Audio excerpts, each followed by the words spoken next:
Buenas tardes, amigos todos. Yo quiero, ante todo, porque es obligado hacerlo así, y además lo hago con sumo gusto, agradecer una vez más la colaboración que la Fundación March presta a alguna de nuestras iniciativas, en concreto a esta que hoy iniciamos y que, bajo el título del libro Sin lectura, 5 momentos históricos, comienza hoy.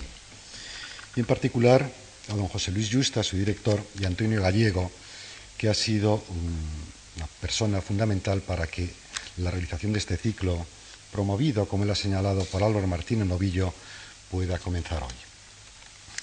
Cuando planteamos a la Fundación nuestro deseo de iniciar este ciclo, teníamos en mente como objetivo primordial el reconociendo la preocupación que existe en una buena parte de instituciones públicas e incluso de gobiernos de muy distintos países sobre la situación de la lectura, reconociendo que esa preocupación se manifiesta las más de las veces simplemente por la proyección cuantitativa de unas estadísticas que poco o casi nada dicen.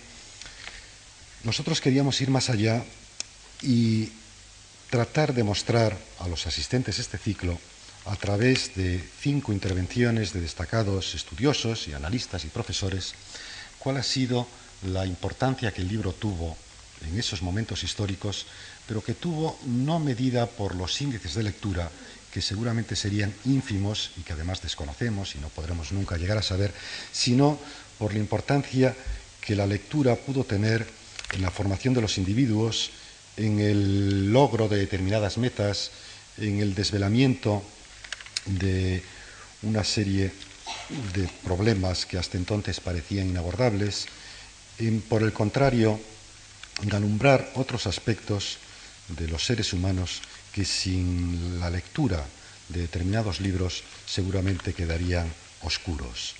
Si los libros han servido para algo, han sido precisamente, como reconocían y como confío en que podamos escuchar aquí durante la conferencia dedicada a los libros en ilustración, pues era para eso, para arrojar luz principalmente, para alejar supersticiones, para privarnos de miedos determinados. Los libros han servido para eso y han servido para más. Estas conferencias no van, por tanto, a estar explicadas, a estar dictadas por técnicos que analicen, ya digo, datos cuantitativos, que analicen resultados de encuestas, sino que analicen el significado del libro en determinadas culturas. Hoy va a estar aquí con nosotros Agustín García Calvo, y va a estar él porque, al referirnos al libro, sobre todo en Occidente, la referencia ineludible es a la cultura clásica, a la cultura grecolatina. Agustín García Calvo es un profesor de filología clásica, catedrático de latín de la Universidad Complutense, y es sin duda un gran conocedor de la cultura clásica, de esa cultura que hoy se encuentra postergada en los planes educativos por una serie de motivos que, a mi juicio, algún día se revelarán el carácter de erróneo que los mismos tienen. Y entonces Agustín une a esa condición de gran conocedor del mundo clásico pues otras muchas cualidades que hacían que fuera exigido el invitarle a participar en este ciclo y a participar en primer lugar, y también a él quiero agradecerle que haya desde el primer momento aceptado esta invitación. Los que de un modo u otro hemos tenido la fortuna de ser más o menos alumnos suyos en aulas muy diversas y en lugares muy dispersos, lugares dispersos geográficamente y dispersos en cuanto a sus características, ¿no?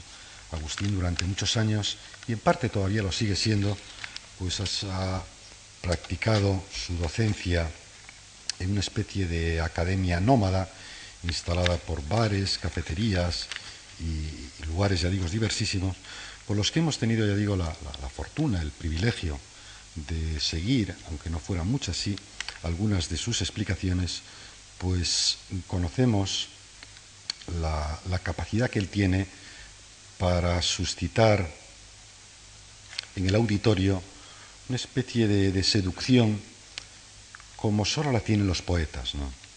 Agustín reúne en su formación y en sus trabajos, muchos de ellos publicados en una amplísima bibliografía, pues reúne, ya digo, multitud de condiciones. La condición de filósofo, desde luego, la de filólogo también, pero también, ya digo, la de poeta, la de rapsoda, y todas esas condiciones pues van confluyendo a hacer de él, de cada una de estas clases, de estas explicaciones, pues a dotar a las mismas de una capacidad de seducción como pocas personas de las que yo he tenido la fortuna de escuchar, pues tienen, ¿no? Si la historia pues conduce muchas veces a explicarnos las cosas y la filosofía a demostrárnosla, la poesía en cambio seduce en lugar de explicar o demostrar. Y si se reúnen estas cualidades, todas ellas, entonces lo que podemos aprender encierra una riqueza muchísimo mayor. Agustín, a lo largo de su vida, desde sus estudios y sus comienzos como profesor en Salamanca, hasta luego en Sevilla, luego en Madrid, o luego en París, o luego, como digo, en aquella academia de la calle Desengaño, o en bares y cafeterías diversísimas, pues ha tenido siempre esta capacidad de seducción, esta capacidad de atracción, que hizo que en varios momentos las autoridades públicas le acusasen en suma de lo que acusaban a Sócrates, de corromper a los jóvenes, ¿no? Corromper a los jóvenes porque ejercía sobre ellos la atracción de un pensamiento iconoclasta, un pensamiento develador y al tiempo desvelador y revelador. Y esa atracción pues era entendida por el fascismo, era entendida por las autoridades de la dictadura como una corrupción de las jóvenes a través de la atracción que suscitaban determinadas ideas expuestas, digo, con una capacidad seductora pocas veces igualable. Seguramente, de los 3 catedráticos expulsados en 1965 de la Universidad Española por la dictadura, Aranguren, Tierno Galván y García Calvo, seguramente el que tenía esta capacidad de atractivo mayor para los jóvenes, tenía y tiene, porque por fortuna está todavía aquí muy presente, pues era García Calvo, ¿no? Lo que pasa es que él no utilizó ni para crear una escuela académica, ni desde luego para ninguna empresa política, no utilizó esta capacidad.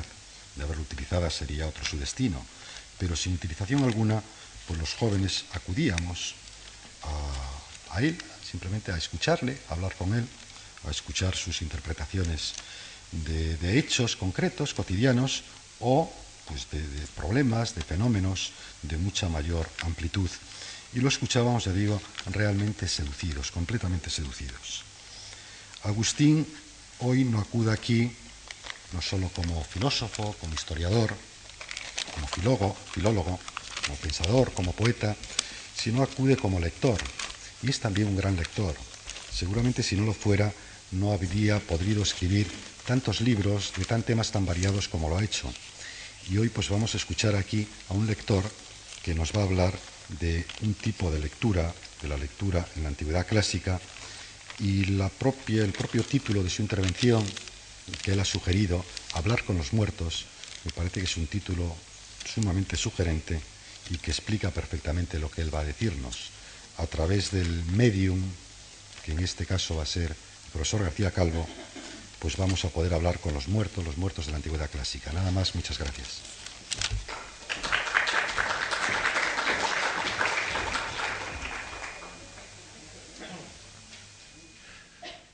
Después de agradecer a ustedes su asistencia esta tarde, encerrarse aquí a hablar de libros en lugar de disfrutar del buen tiempo, si es que ese disfrute tiene todavía algún sentido, y de agradecer a mi buen amigo Francisco Bobillo sus palabras, que han caído muy bien, pero que hay que olvidar porque la presencia de la persona estorba para tratar cualquier cosa que sea, y tanto el poeta como el filósofo lo mejor que puede hacer es quitarse de en medio todo lo que pueda. Vamos a pasar a tratar la cuestión que nos reúne.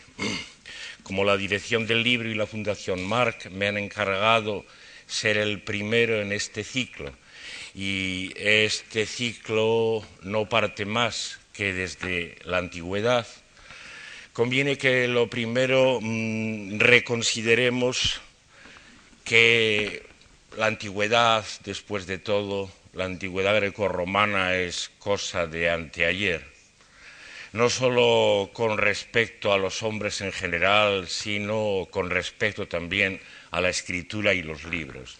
Si no mantenemos esta consideración relativa respecto a las dimensiones en el tiempo, probablemente nos equivoquemos. Ya se ven que habría que empezar desde mucho más atrás. Desde luego, el tiempo que hace que nos escribimos, que tratamos de hacer que el lenguaje quede por escrito, es muy poca cosa todavía, comparado con el tiempo que hace que hay gente hablando por el mundo, cosa que, según los entendidos, puede calcularse al menos en unos 500.000 años. Pero de todas maneras el tiempo que hace que nos escribimos es bastante largo ya. Todo el mundo recuerda entre las figuras conservadas de los antiguos egipcios el escriba sentado con sus tablillas, y todavía esta figura es bastante moderna con respecto al tiempo en que se ha empezado a escribir. Si hacemos caso, por ejemplo, a las últimas investigaciones, a las de la señora Gimbutas, arqueóloga, lingüista, habría ya desde 10.000 años antes de Cristo unos comienzos de escritura, no precisamente en el Oriente, sino anteriores a los sumerios. Normalmente la Sumeria pasa por ser la más antigua de las escrituras, allá en las regiones de en torno al Mar Negro, en una civilización que él ya inexactamente, sin duda, denomina matriarcal, como si hubiera habido nunca en el mundo tal cosa.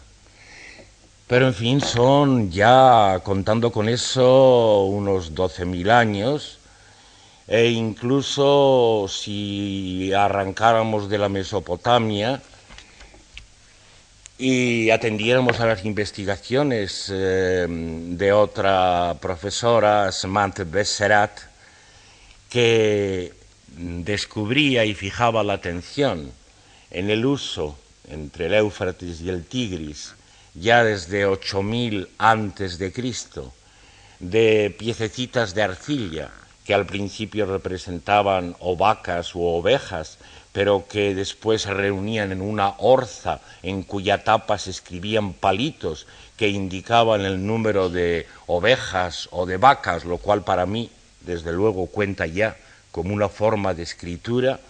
En todo caso, tendríamos ya para la escritura 10.000 años de antigüedad.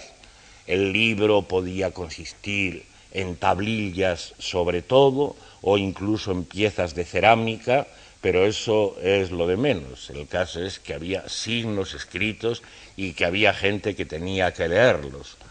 De manera que junto a esto, cuando empezamos con la literatura griega, con Homero, digamos a comienzos del siglo VIII antes de Cristo, como veis estamos muy lejos de los comienzos. Está mucho más cerca de nosotros Homero, aunque solo sea cronológicamente, que Homero estaba cerca de los comienzos de la escritura y el gran desarrollo de la escritura en Egipto y en el cercano Oriente. Esto es lo que quería poner de relieve, aunque fue de una manera tan rápida. Sobre estos puntos no voy a detener más. Hace unos años que saqué, está en el número 33 de la revista Claves, esta reseña desde que nos escribimos, que es reseña de un libro de Harold Hartmann, una historia universal de la escritura en alemán, a la cual pueden acudir si tienen curiosidad por entrar un poco más a fondo en el estado actual de las discusiones en torno al origen de la escritura, a las formas de la escritura y, por tanto, a los ejercicios de escritura y lectura.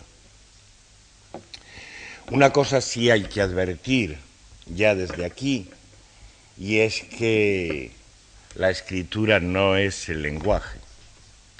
Generalmente a la gente se la confunde haciéndole confundir lenguaje con cultura.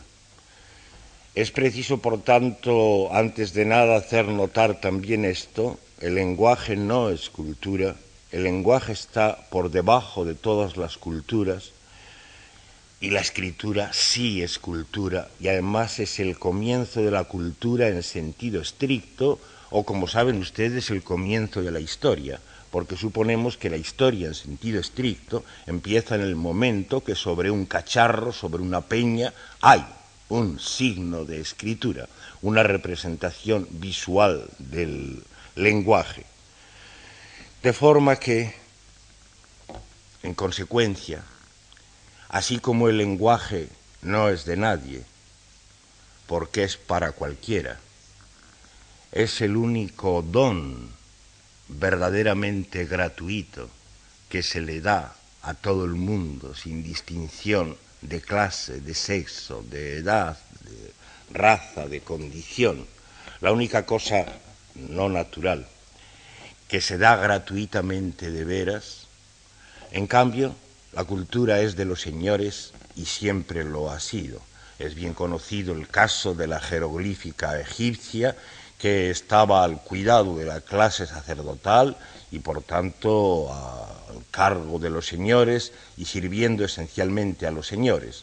Gran parte de las escrituras del Oriente que he conmemorado rápidamente estaba destinada a llevar las cuentas de las haciendas de los palacios, o, como casi da lo mismo monedas que cabezas humanas, la cuenta de los muertos conseguidos en alguna expedición victoriosa del faraón o del rey asirio o caldeo o sumerio de que se tratara.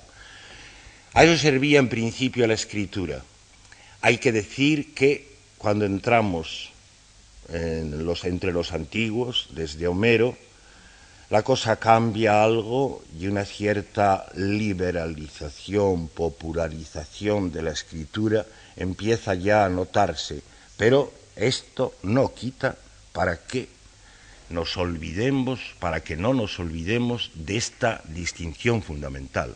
El lenguaje es de cualquiera, es la única cosa de veras popular del pueblo, y la cultura, quiérase o no, es siempre de los señores, y en el estado del desarrollo el Ministerio de Cultura, con perdón sea aquí mencionado, es uno de los ministerios más importantes, como muestran los presupuestos, juntando naturalmente cultura, educación, ciencia, investigación, todo eso, y por tanto demuestra ser para esta forma más avanzada del poder, la tecnodemocracia o estado del desarrollo, resulta ser un instrumento de importancia para el dominio de la gente.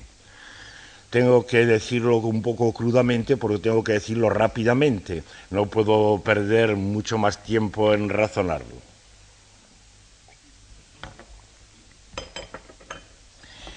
Entremos pues con los antiguos griegos, y entre ellos, en primer lugar, el que es origen de nuestra literatura en sentido estricto, literatura de letras, escrita, con los poemas homéricos. Para mí cabe poca duda de que estos poemas, la Ilíada en primer lugar, se fabricaron por escrito, en libro, o, mejor dicho, en una serie de libros, porque ya sobre esto volveré. El libro consistía en el rollo de papiro, invento aprendido de los egipcios, y una obra como la Ilíada, por supuesto, no cabe en un rollo de esos, sino, por lo menos en las ediciones mucho más tardías, en 24 de esos rollos, en 24 libros, igual que la Odisea, aunque algo más cortos los de la Odisea. Es una obra escrita desde luego a partir de una larga tradición de épica oral anterior a Homero, de unos pocos siglos anteriores a Homero, en la cual él había aprendido muchas cosas. En esto tampoco me detengo, en los prolegómenos de la versión rítmica de la Ilíada que estoy sacando estos días, me he extendido y he tratado de profundizar acerca de esta cuestión. Aquí me paro en el hecho de que, siendo productos escritos, en ellos no aparece ni la escritura, ni la lectura, ni el libro, ni las letras. No aparecen, y esto tienen que entenderlo bastante bien. Algunos de los estudiosos del siglo pasado y tal vez más tarde esto les engañó, en el sentido de no reconocer el carácter literato, escrito, de nuestros primeros poemas.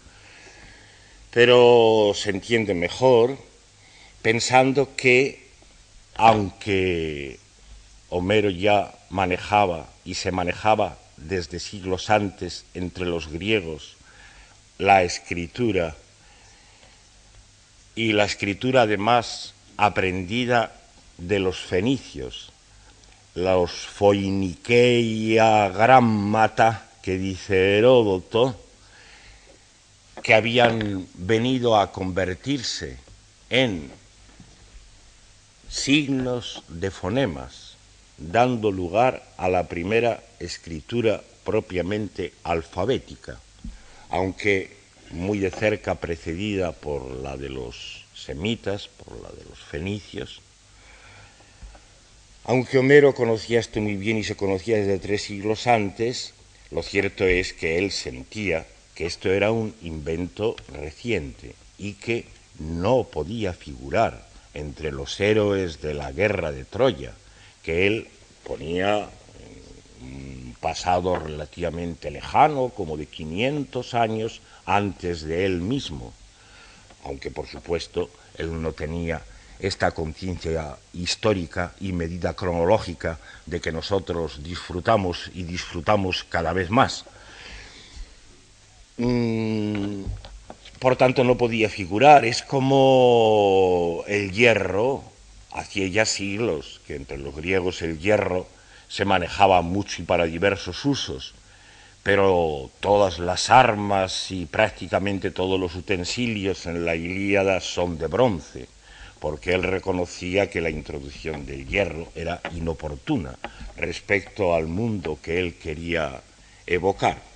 Se entiende bastante bien y, bueno, se parece un poco, mutatis mutandis, al hecho de que alguien que quisiera escribir una novela de costumbres situada en los tiempos de la Revolución Francesa se cuidaría mucho de poner en la cocina de alguno de los magistrados un aparato de radio. Es normal, eso sería una cosa que estropearía todo el efecto, ¿no? Ellos en sí, la Ilíada y la Odisea, son escritos y se leen.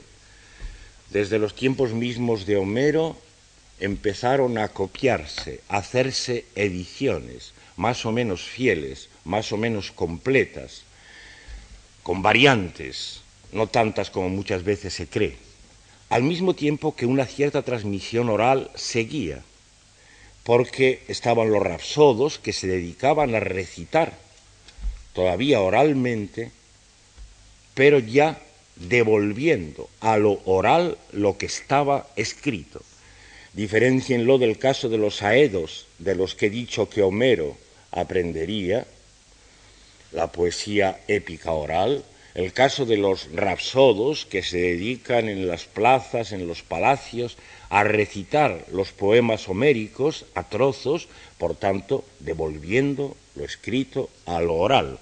Sobre este sentido de la lectura como devolución de lo escrito a lo oral, tenemos que detenernos con otros cuantos motivos a lo largo de esta exposición.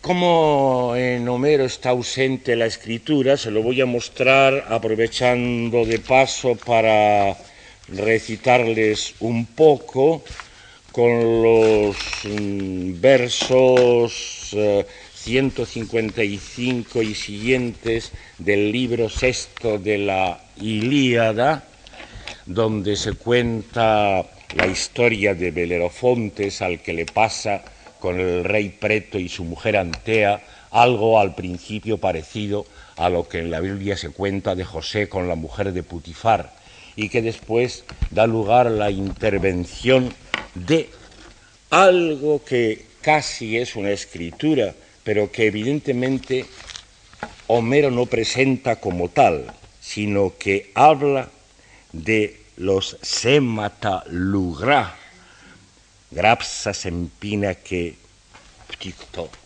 es decir, signos fatales, funestos, grabados o trazados en una tablilla doblada.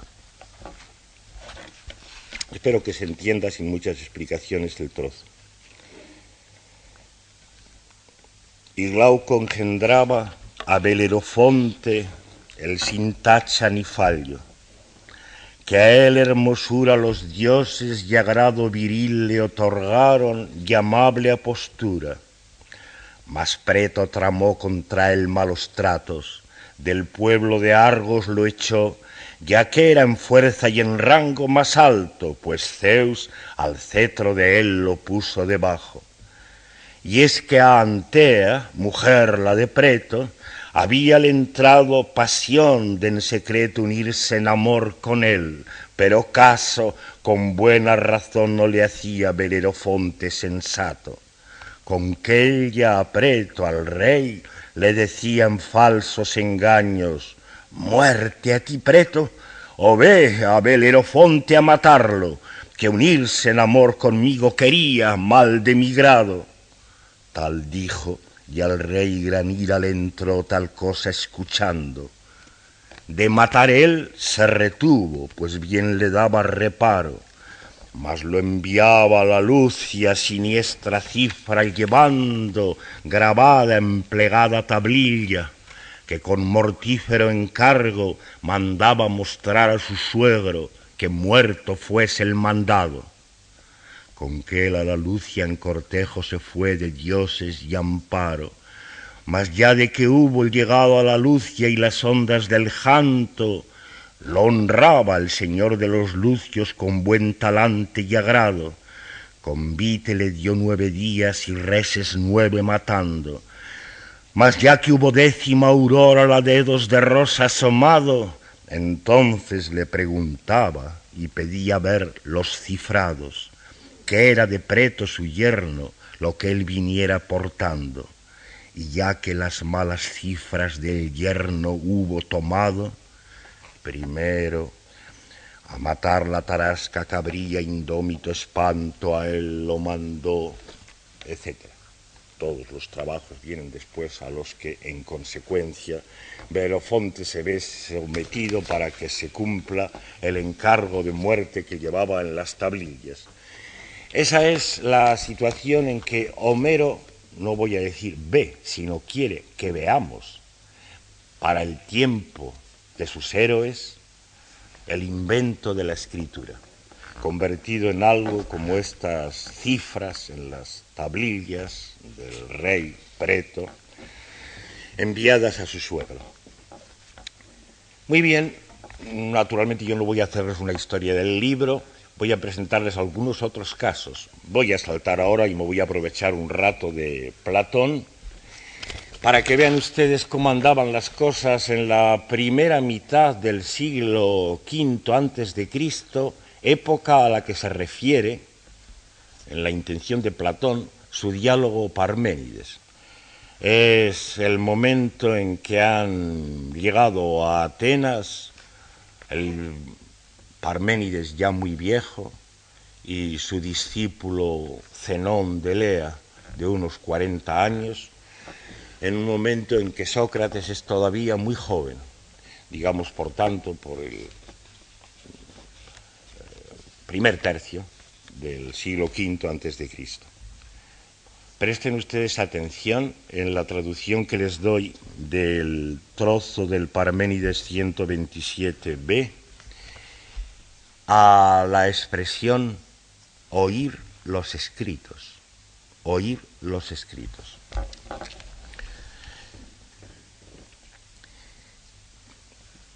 Es una narración que se hace por doble transmisión y por tanto estos qués que ven aparecer aquí quieren decir que alguien contaba que otro le había contado que. Espero que no se armen líos. Y en fin, que acudió allí Sócrates y algunos otros con él, muchos, deseosos de oír los escritos de Zenón, pues era entonces la primera vez que se les había traído a Atenas por mano de ellos, y que era entonces Sócrates muy joven, con que se los iba leyendo Zenón mismo, y que era el caso que Parménides estaba fuera, y que quedaba ya muy poco por leer de las razones, cuando nos contaba Pitodoro, que entró él y con él Parménides y Aristóteles, el que vino a ser uno de los 30, y que oyeron todavía alguna pequeña parte de los escritos.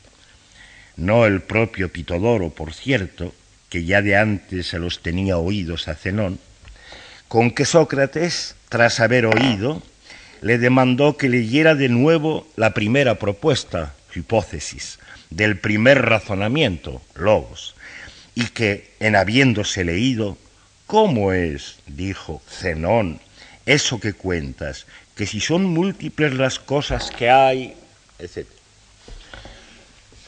Es, por desgracia, verdad que no nos queda casi nada de estos grammata, de estos escritos de Zenón de Elea, de los que apenas podemos recoger más que noticias indirectas, una de ellas a través de este diálogo de Platón. Es de la literatura no conservada, que es por supuesto la inmensa mayoría de la literatura antigua, de la cual se han salvado partes, empezando por la Ilíada y la Odisea, sin que nunca podamos acabar de ver cuál ha sido el hado o el hada que ha guiado esta distribución entre pérdida y conservación de los escritos. Como ven ustedes, esta parece ser la práctica normal, gente que se reúne para oír la lectura. Estamos todavía en la vuelta desde lo escrito a lo oral, y esto incluso tratándose de razonamientos en prosa, como eran los de Zenón de Elea. No digamos si se hubiera dado lectura al libro del propio Parménides, que estaba como los poemas homéricos en hexámetros y que requerían su recitación. Esta es la situación normal, lo cual no quiere decir que la compra de libros en Atenas estuviera tan restringida, ya que bastaría entonces con uno para que toda una numerosa concurrencia pudiera asistir a la lectura, como en el caso que les he presentado, sino que probablemente también hay que contar con el uso individual, personal, muchas veces, aunque no me atrevo a decir, sobre eso volveré, con una lectura en silencio, una lectura solo de ojos. En todo caso, de cómo andaba la economía del libro en los tiempos de Sócrates que Platón evoca, nos va a dar idea otro texto que es de la propia apología o discurso de defensa de Sócrates, tal como elaborado por Platón. Hay un momento en que el acusador Meleto ha sostenido que Sócrates no reconoce los dioses que el Estado reconoce. Sócrates, en la versión de Platón, le pincha y le hace decir un poco más. Le hace declarar que Sócrates no reconoce ningunos dioses.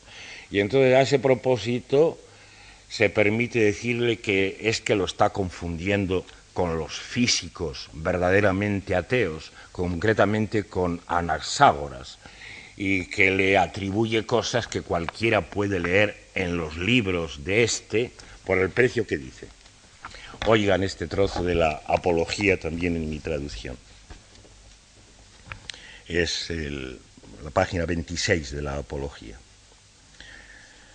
O si sin más y en absoluto afirmas que yo no creo en dioses y que eso es lo que a los otros les enseño, dice Sócrates. Responde Meleto. Eso es lo que afirmo, que no crees en absoluto en dioses. Sócrates. Ah, increíble Meleto, ¿cómo es eso que dices? ¿Tampoco el sol y la luna creo entonces que sean dioses, como creen los demás hombres? Meleto. No, a fe mía, ciudadanos del jurado, pues que dice que el sol es una piedra y que la luna es tierra. Sócrates. ¿Te crees que estás acusando a Anaxágoras, mi buen Meleto? Y en tan poco tienes a los aquí presentes y tan ajenos los consideras al mundo de las letras, como para que no sepan que los libros de Anaxágoras el Clazomenio rebosan de razones de esas. Y aun a bien que, en fin, van los jóvenes a aprender de mi boca esas doctrinas que a la mano tienen ir a comprarlas en cualquier momento a lo más caro por un dracma en las tiendas detrás del teatro y así reírse a su sabor de Sócrates, caso de que presuma de que son suyas. Les coloco pues esto en una situación anterior un poco al momento en que Platón escribe esta apología, unos 50 años antes tal vez, pero en todo caso por los mediados del V y en Atenas. Vean ustedes que lo que aquí he traducido hombres de letras, hombres no ignorantes de letras, parece darse como una cosa que debía contar para el jurado que está oyendo como propio de la mayoría. Sócrates le dice a Meleto que es casi como un insulto para los presentes el considerarlos tan ajenos al mundo de las letras que no hayan ni siquiera leído la Física de Anaxágoras, publicada unos años antes, para distinguirla bien de las cosas que Sócrates, por oral, ya saben, porque este es el punto en que deben detenerse, la negativa de Sócrates a escribir, las cosas que Sócrates por oral contaba por las calles o por las casas de los amigos. Los jóvenes pueden permitirse comprar el libro del físico Anaxágoras y comprarlo a lo más por un dracma. La reducción de los valores antiguos de las monedas a los nuestros es complicada, como pueden ustedes comprender, porque una cosa está el cálculo a partir del metal, cosa que para nuestro mundo no tiene ya ningún sentido prácticamente, derribado incluso hasta el patrón oro de su trono, y otra cosa es contar con el poder adquisitivo que requiere un cálculo muy complicado. Por lo que yo estimo, un hombre o una mujer joven, fuerte, un esclavo, costaba en el mundo helenístico, poco después de Platón, unas 20 minas por lo menos. El dracma es la centésima parte de la mina. Unas 20 minas puede contarse, haciendo este cálculo difícil del valor adquisitivo, que son entre unas 750.000 pesetas y 1 millón. Ese es el precio normal de un esclavo no muy notable, ni por sus habilidades ni por su hermosura. De forma que en ese caso el libro de Anaxágoras se podía comprar por unas 375 pesetas como mínimo, que remontándonos un poco desde la época helenística hasta la de Platón, podían ser las 500, una cosa así. Es decir, como ahora. El precio que yo descubro como probable es más o menos como el que ahora, cuesta un libro y podía costar la edición de Anaxágoras. Es una cosa que medio en broma les empleo para volverles a recordar que la antigüedad es una cosa de anteayer después de todo y que desde Homero, desde Platón hasta nosotros ha pasado muy poco y que las transformaciones en cuanto a la escritura y las costumbres de la lectura, que a veces nos parecen enormes desde el siglo pasado al presente, hace 2 siglos, en realidad no lo son tanto. En lo fundamental siguen rigiendo más o menos las mismas. Bueno, y con esto voy a dar otro salto y presentarles algunos otros aspectos ya dentro del mundo de los romanos. Como saben, la literatura romana empieza siendo, por supuesto, literatura, escrito. Y además es la primera literatura que se da con trasvase de lengua. En ese sentido, es el modelo para todas las demás. Hasta que los romanos no se deciden a emplear la lengua bárbara, el latín, para hacer algo paralelo a lo que se había escrito en griego, no se puede decir que empiece una literatura independiente de la lengua de origen. Es este comienzo de la romana lo que es comienzo de todas las literaturas posteriores, occidentales, modernas. Esta hazaña se atribuye tradicionalmente y con motivo al liberto griego Livio Andrónico, que tradujo la Odisea, la Odusía en su versión latina, y sin duda, antes que nada, para fines pedagógicos, para fines escolares, porque ya este libro, la Odisea, entre los griegos desde siglos antes se prestaba para ser el texto en que los niños aprendieran a leer. Tenemos un vaso en que está el pedagogo y el niño aprendiendo con la leyenda Andramoyene Pemousa, es decir, las primeras palabras de la Odisea puestas por encima, para recordarnos que ese era efectivamente el comienzo de la enseñanza de las letras a través de la Odisea.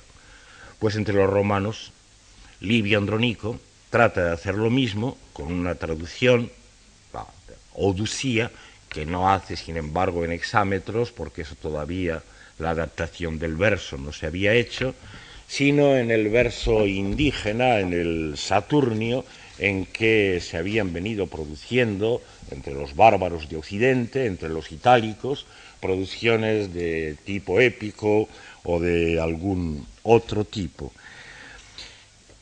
Es así como empieza la literatura latina. El momento a que les invito ahora es de 2 siglos y medio más tarde, más o menos. Es el momento señalado por un texto de Catulo, que es el que les he regalado a ustedes, haciendo que se lo distribuyan a la entrada, porque es una traducción inédita, una traducción no publicada, y me parecía que era un regalo para ustedes apropiado para la ocasión. De manera que vamos a detenernos en el aprovechamiento de este poema, que es el primero de los de Catulo. Van ustedes a ver cómo es un libro. El libro sigue siendo en este momento, en pleno siglo I antes de Cristo, sigue siendo el que desde los egipcios era, es decir, es el volumen, el rollo de papiro. Van a asistir ustedes a la presentación de una edición lujosa, una primera edición lujosa de las poesías de Catulo en un solo libro, es decir, un solo biblion o volumen, que es el que aquí procede a dedicar. Esta es la dedicatoria, y la dedicatoria es ambiguamente de la obra en sí, de las poesías, y del libro material tal como ahí se nos presenta. Esto es lo que le dice en la dedicatoria el poeta Catulo a Nepote, contemporáneo suyo algo más viejo, biógrafo y, como aquí mismo veremos, cronógrafo.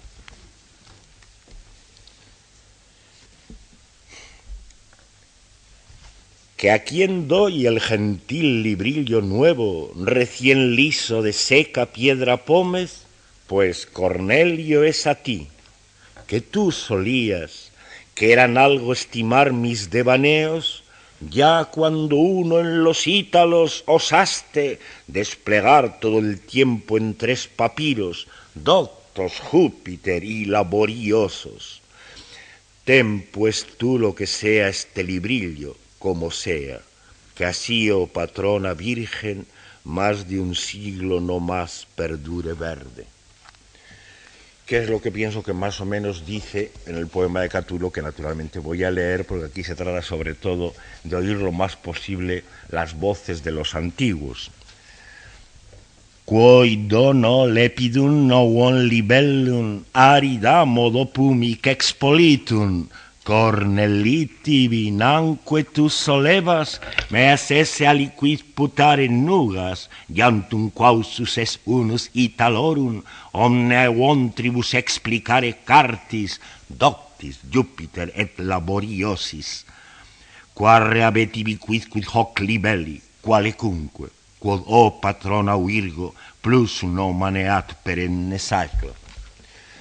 Bueno, por lo menos todos ustedes podrán decir que alguna vez han oído sonar los endecasílabos falecios de Catulo junto a su modesta pero pretendidamente fiel traducción en falecios castellanos. Vean ustedes pues los detalles referentes al libro.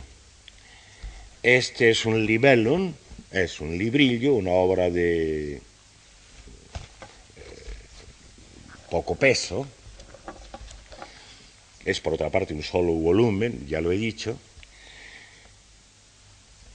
Lepidum, gracioso, variopinto, muchas veces hasta lleno de colores, como las mariposas, que por eso se llaman lepidópteros.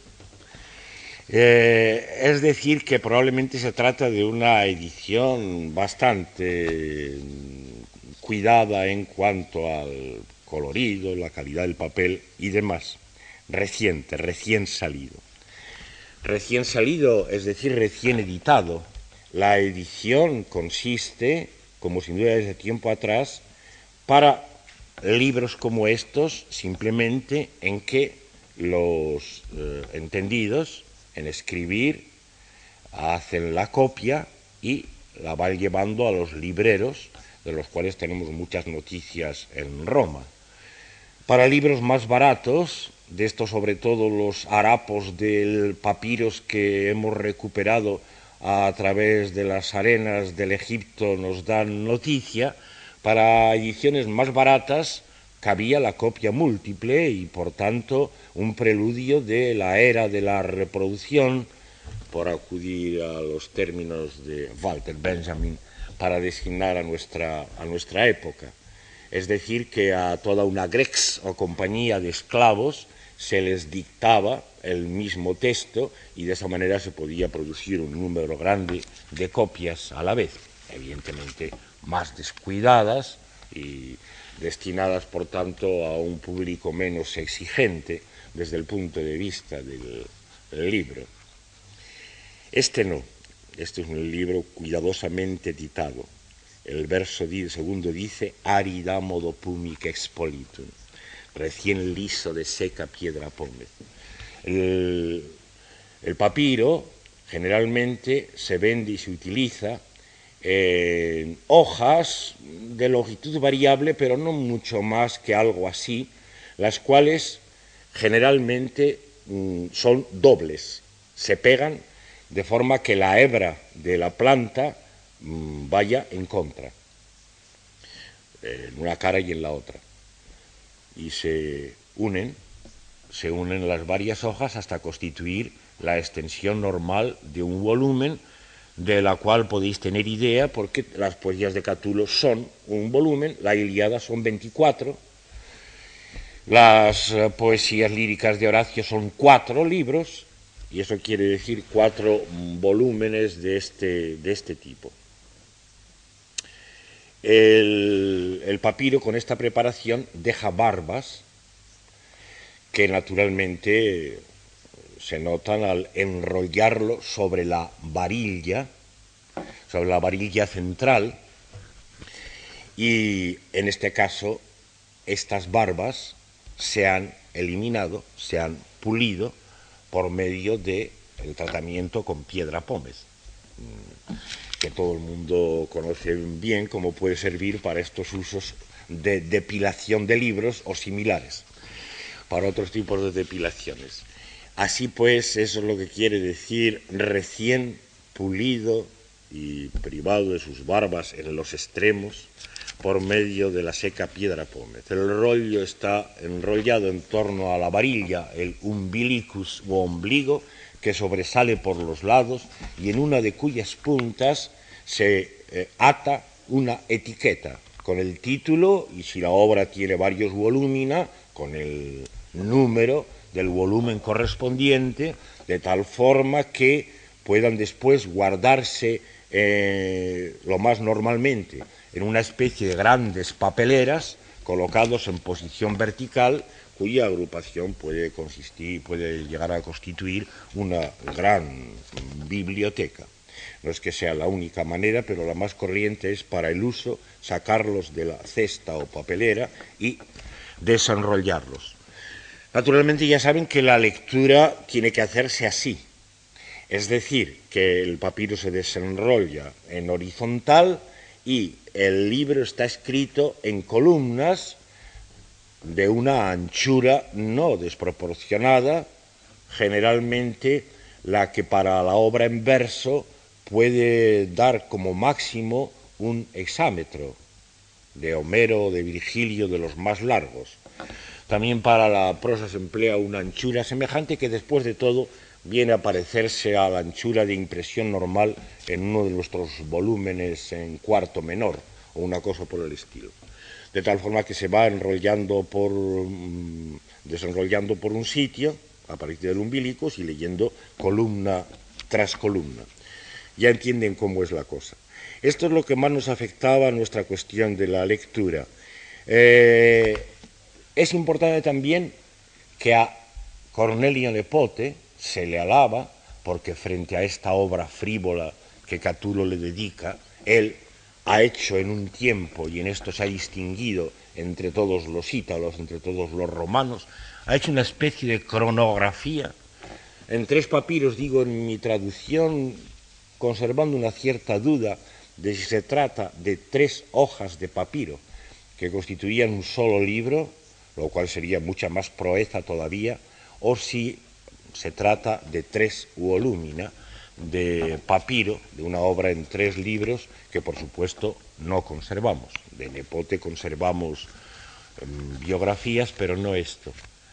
Nepote se había atrevido a hacer una cronografía universal, una especie de historia y cómputo de los años del mundo y por supuesto los acontecimientos en el mundo conocido, desarrollada en 3 hojas, o lo más, en 3 volúmina.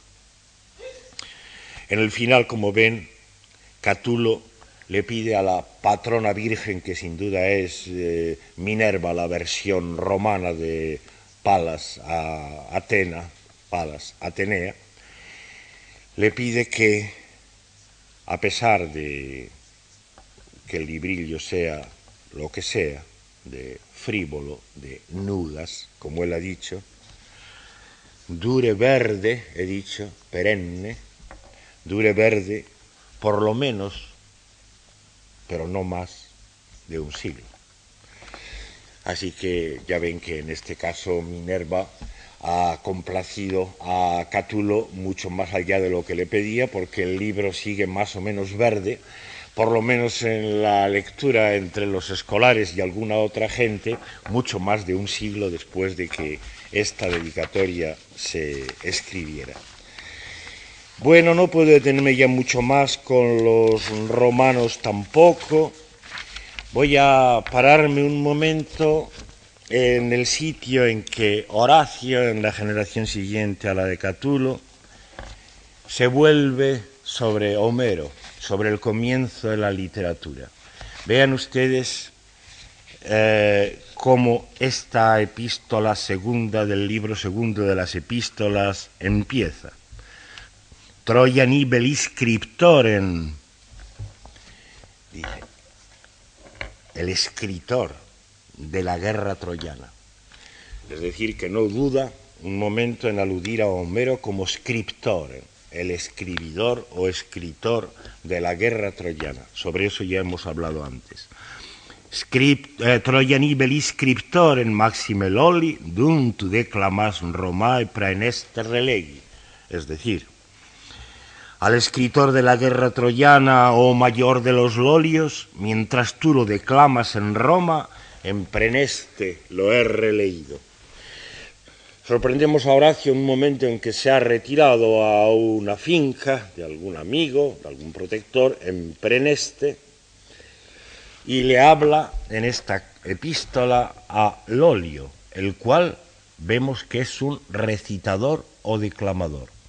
De manera que nos aparece la lectura de la Ilíada y de la Odisea, de los poemas homéricos, se nos aparece al mismo tiempo en las dos caras. Mientras Lolio lo está recitando, declamando en voz alta en Roma, Horacio en su retiro lo ha releído y saca de él algunas consideraciones que no vienen al caso, que pueden ustedes ver también en los citados prolegómenos a mi versión de la Ilíada.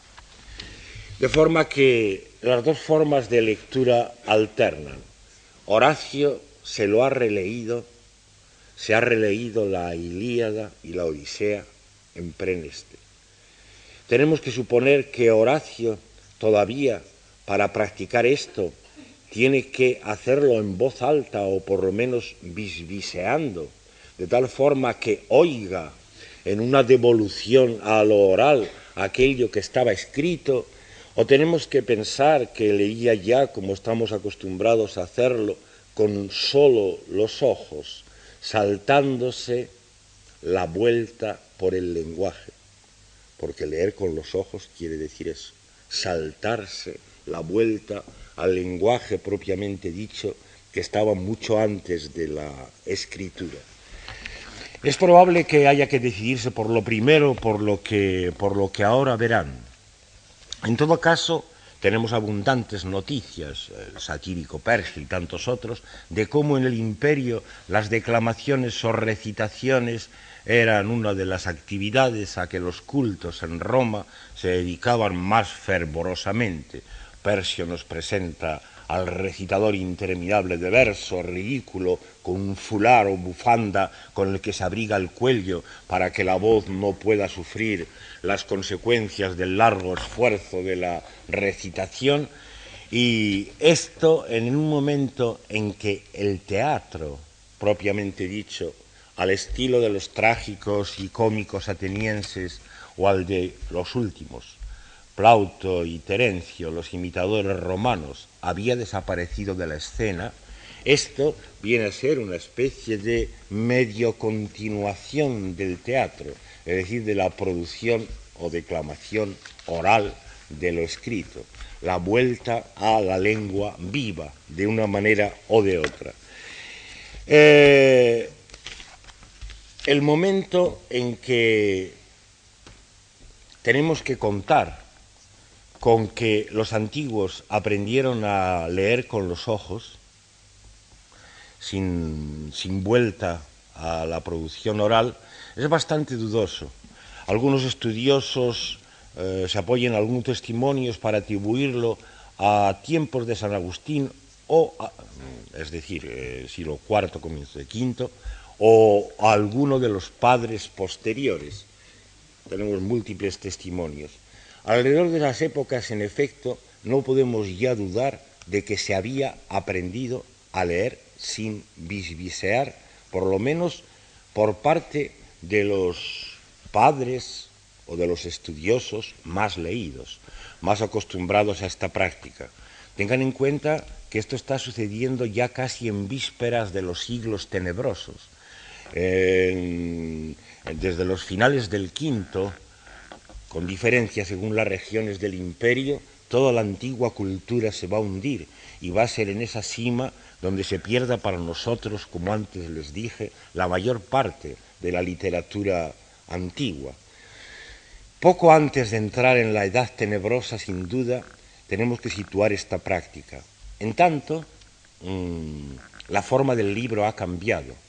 Es una cosa bastante evidente que, sin embargo, no aparece claramente descrita en los manuales.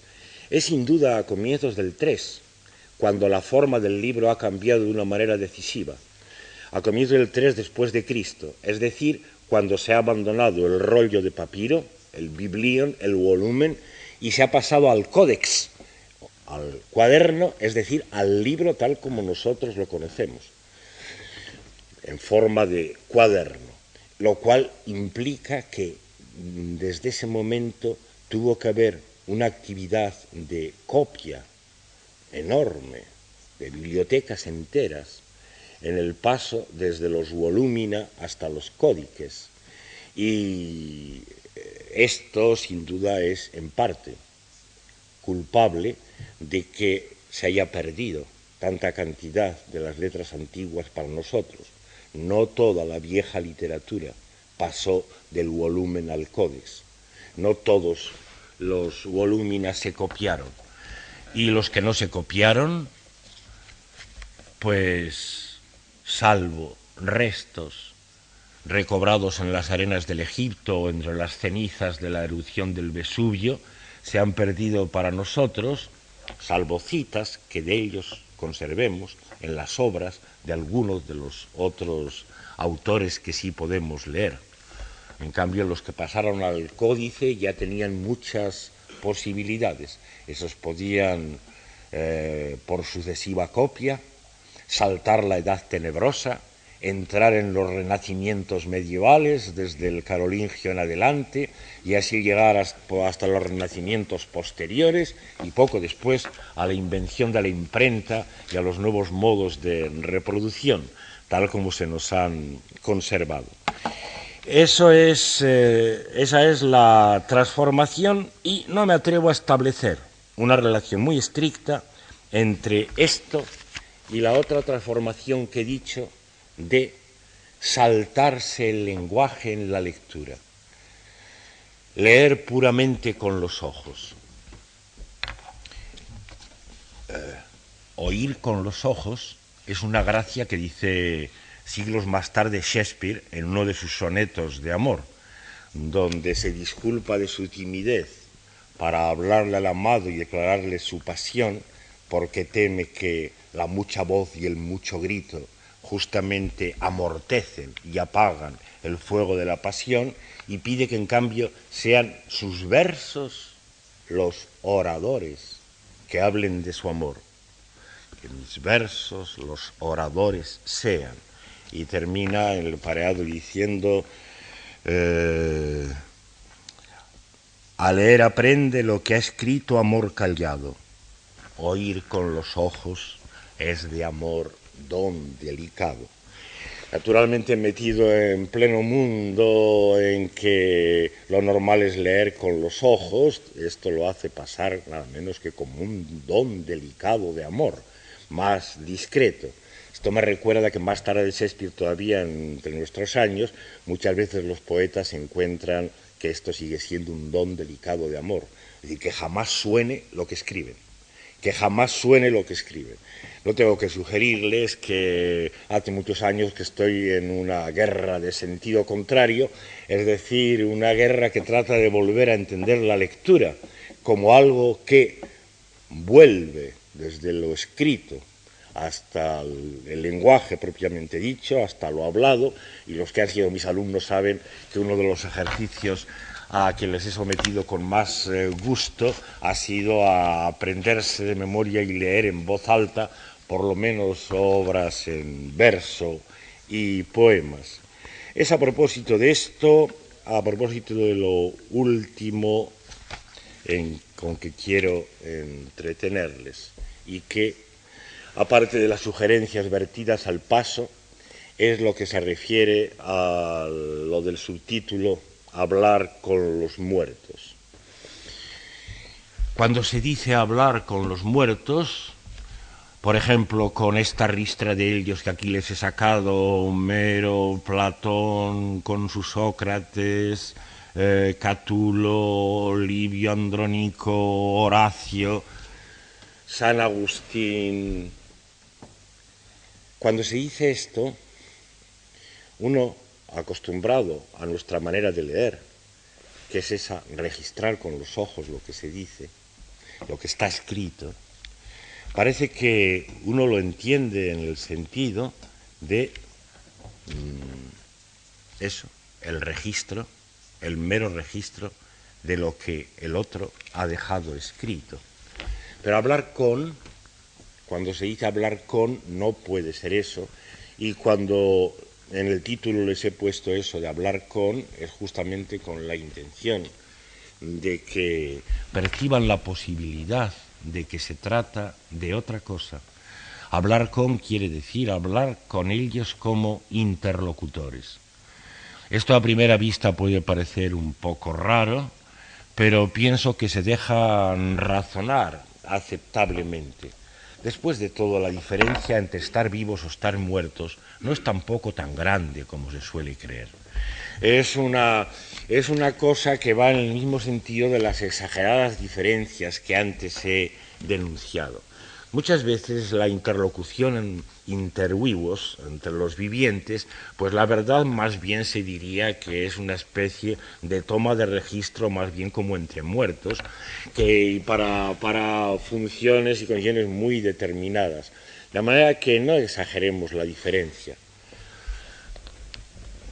En contra de lo que hago muchas veces, que es utilizar las poesías, incluso las escritas y otros tipos de textos, como medios de volver al lenguaje hablado, sin embargo tengo que reconocer que aunque de la gente hablante a la que le ha tocado convivir conmigo con más o menos edad, he aprendido ocasionalmente muchas cosas, entre las cosas he aprendido lo fundamental, es decir, a reconocer que uno no es ningún hecho singular, que uno es como cualquiera, porque sin este aprendizaje ningún otro aprendizaje sirve para nada, ¿no?